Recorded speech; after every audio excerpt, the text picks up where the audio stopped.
3% of Idaho protesters meeting in Twin Falls this afternoon to march against the refugee program. Marchers disagree with the program's current procedures and policies. They said they are not against helping people or the refugees, but want different policies and a process put in place. They want better security measures and a database set up to see the refugees' background. Just want to make a presence, letting the public know, and CSI particularly, that we're not okay with the funding that they're giving. We're not okay with the job losses that are happening here.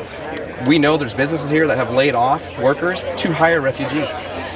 We know that. So the Chamber of Commerce is saying something completely opposite. So there's not transparency in this program. The 3% of Idaho group attended a forum last month regarding the CSI refugee program.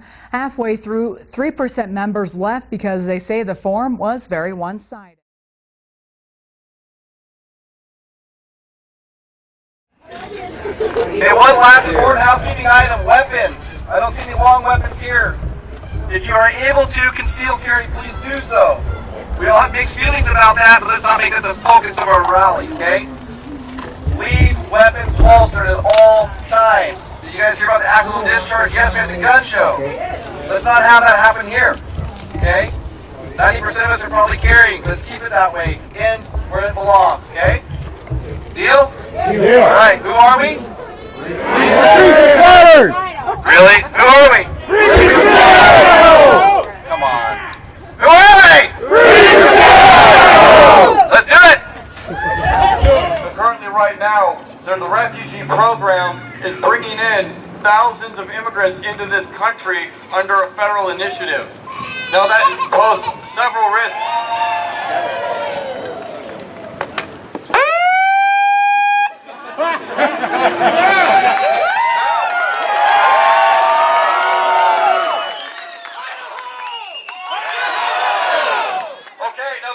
Program poses several risks.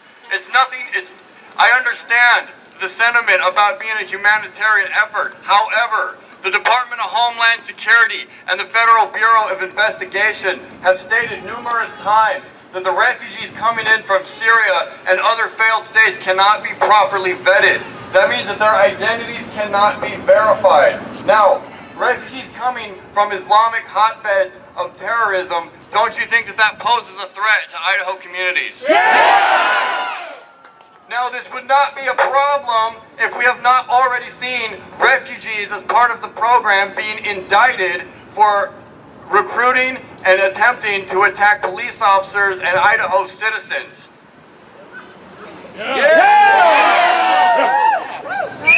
There are already people here who are in need. Raise your hand if you're a veteran, including those on the other side.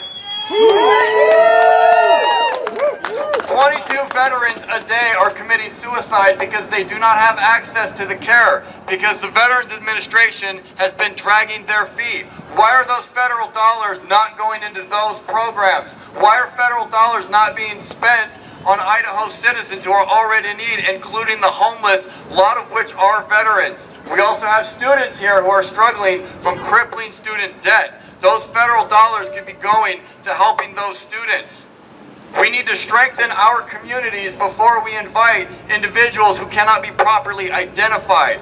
Yes, we do! Now, there are many terrorist organizations out there who have stated numerous times that they will manipulate the refugee crisis to spread radical Islam. We are seeing this in Europe. We have seen it for the past several months, where refugees are rioting in the streets, where they're waving Islamic flags, they're praying to Allah, they're demanding Sharia law, which includes the second-class treatment of women. Not in Idaho!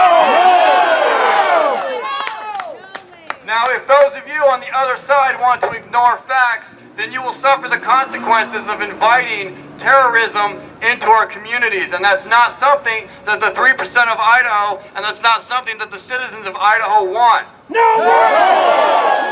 Not in Idaho! So I encourage those on the other side to look at the facts, to listen to the Department of Homeland Security and the Federal Bureau of Investigation when they say that the refugees do pose a security threat to our communities. Not only that, but a lot of these refugees that come in rely primarily on social services, which are already overburdened. So not only do we have a security risk, but we've also got financial risk as well. If that's not enough to stop these programs from coming into our communities, then we can't help you. This isn't some made-up crap we're spewing out here like they're leading you to believe across the way. Are we racist? No! Look among our crowd. How many diverse people are in here? All colors, race, and creeds and religions are here. This is not racism. That's what they want you to believe over there, but that's not what we do. We stand for our rights. Yeah! And it ain't gonna happen on 3% of Idaho's watch. No! Oh, say can you see by the dawn's early light, the so proudly hailed and the spotless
Christ We have some shuttle vehicles.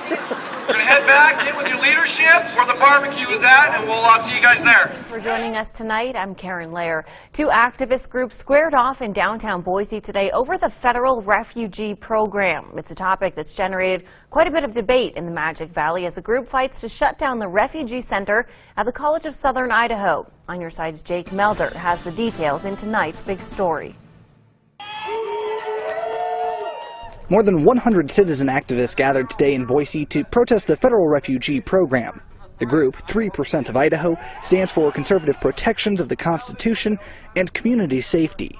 Their protest, centered on the College of Southern Idaho's refugee program, comes off statements from federal agency leaders. FBI Director James Comey said they were ready to screen additional refugees from Syria, but gaps exist in the system. If our own Defense Department is saying that, that these refugees cannot be vetted, then we owe it to ourselves to look at that and put a stop to these federal programs. The organization was met with a counter-protest from Boiseans with a simple message. We're going to stand with this sign in silent witness to give our point of view, which is all refugees are welcome. The 3% movement has been attacked as a paramilitary group supporting white supremacy, claims the group soundly rejects. It's not about hate, it's not about racism, don't buy into that crap.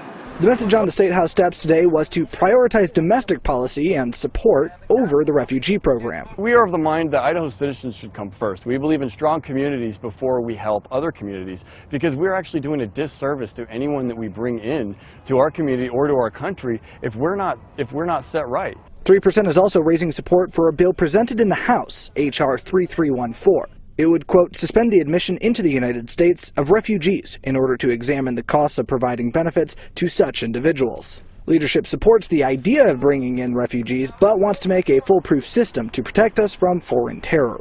The refugees and immigrants add a whole slew of diversity to our communities in terms of restaurants, in terms of business, in terms of open-minded conversations, and that's something that we welcome. We just need them to be vetted, we need them to be filtered properly, and we need to develop a system where that can happen. And currently, Colleges of Southern Idaho's refugee program just does not offer that. Jake Melder, 6 on your side.